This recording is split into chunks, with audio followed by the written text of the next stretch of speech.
Empezamos con un caso que ha sido muy famoso en Estados Unidos. Yo estoy haciendo mi doctorado en Estados Unidos y realmente desató desde hace un par de años una discusión académica y de política pública impresionante.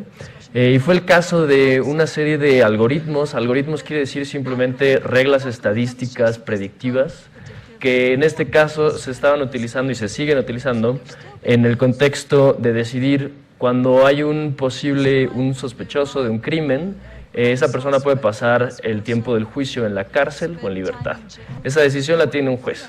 Y para tomar esa decisión, en varios estados de Estados Unidos utilizan unas herramientas predictivas, estadísticas, en donde al juez básicamente llega el caso, llega el expediente, y este algoritmo, esta regla de estadística, determina un score, un puntaje de riesgo de dos cosas. Una, de si lo dejas en libertad durante el juicio, que cometa otro crimen, digamos que sea rearrestado, y otra, que falle a venir al juicio, que se desaparezca, ¿no? Entonces, básicamente, estos algoritmos lo que hacen es decirle al juez, mira, del 1 al 10, yo te digo que esta persona que está a la izquierda, yo le veo un 8 de posibilidades de que no regrese al juicio si lo dejas en libertad, o de que regrese rearrestado, o quizá a la persona de la izquierda, de acuerdo al expediente del caso, yo le veo una probabilidad del 1 al 10 de 2. Y eso informa la decisión del juez.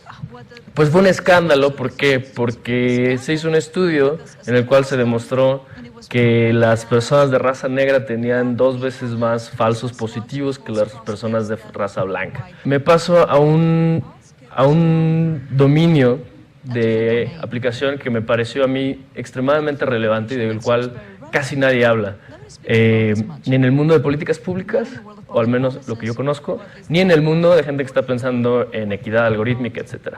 Y es uno muy relevante para países como México y países en Latinoamérica. Y es la focalización de programas sociales.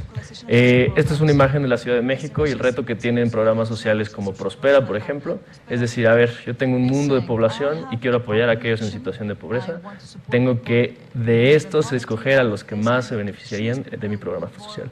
Y lo que hay detrás de eso es, de hecho, una inferencia estadística que llega usándose desde hace décadas. Como contexto rapidísimo, existen programas universales y programas focalizados. Los focalizados son aquellos que están destinados a un subgrupo de la población, por ejemplo, aquellas familias en situación de pobreza. Y ejemplos de estos pues, son transferencias condicionales, como Prospera, pero hay muchos otros, como subsidios focalizados, becas, médico en tu casa, etc. Y problemas comunes es error de exclusiones y error de inclusión. Cuando uno focaliza, tiene que elegir a quién sí y a quién no. Y eso quiere decir, con un criterio, eso quiere decir que te puedes equivocar. Error de exclusión es que no le das el programa a alguien que sí califica para el programa. Error de inclusión es que le das el programa para alguien que no califica para el programa. Y obviamente lo que se busca es minimizar estos errores. Solo por darles unos números rápidos, entre México y Brasil se beneficia entre el 20 y el 25% de la población. Se distribuyen más de 8.5 billones de dólares al año. Eso representa más o menos el 0.3 del Producto Interno Bruto de cada país. Y bueno, son más de 80 millones de personas los beneficiarios. Entonces, esto es enorme. ¿Dónde hay decisiones algorítmicas o estadísticas o automatizadas, como le quieran decir? Pues es en la elegibilidad. Y justamente es el criterio ideal, como está en la ley, sería así. Tú tienes la distribución de ingreso de la población, esa es la distribución real de México, sacada de la ENIG. Y bueno, lo que dice el programa, los criterios del programa es, pues vamos a darle este programa a todas las familias que estén por debajo de la línea de pobreza. El problema es que no se tiene información porque todo el mundo está en la informalidad, ¿no? Y entonces lo que se tiene que hacer es un estimado de pobreza en base a variables que se pueden observar, que son más baratas de recabar, etc. Esto se le llama en inglés Proxy Means Test, que es como, no sé bien cómo traducirlo, pero como una prueba evaluativa en base a variables proxies relacionadas con la pobreza, pero que no son directamente pobreza. Tienes tus falsos positivos y tus falsos negativos. Falso positivo quiere decir que le das el programa a alguien que no lo necesita o no lo necesita tanto, y falso negativo es que le das el programa que no le das el programa a alguien que sí lo necesitaba. Esto se traduce en términos más fáciles en error de exclusión y error de inclusión. son dos métricas que los programas activamente tratan de mejorar.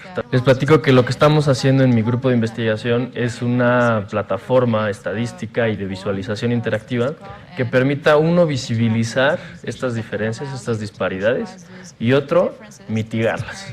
Y darle realmente al tomador de decisiones de política pública, etcétera, darle, digamos, el menú de opciones y que vea las disyuntivas que tiene, y si va a tomar una decisión, que la tome de forma explícita.